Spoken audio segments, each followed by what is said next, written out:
A huge part of the reader experience is loving authors and being able to count on their work.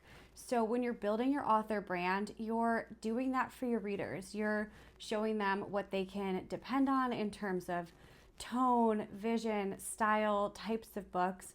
And your brand is not just about building a great readership and a great following, but really growing a community where readers can, count on you for stories that fulfill different desires or needs, or bring them into new worlds. And so the brand that you're creating as an author is one of the most important things you're going to do, not just for your readers, but in terms of your overall career growth, like when it comes to literary agents and publishers.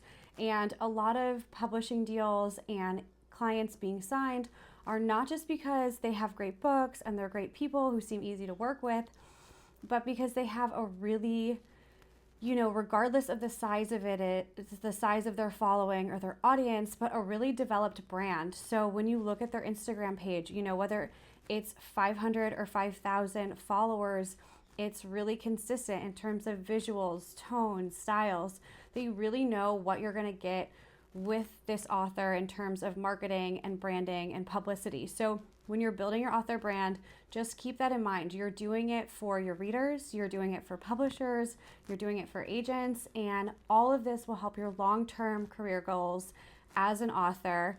And it'll help, really just create a consistency among your brand. And if you're ever in doubt, you just go back to what you've posted before and things that have worked, and do a little rinse and repeat, and you can repost that stuff. So building your brand is one of the most important things you're going to do in any business, but especially for authors, because a connection to authors is such a huge part of the reading process, and definitely something that publishers look for as well. Is this author someone that readers can connect to?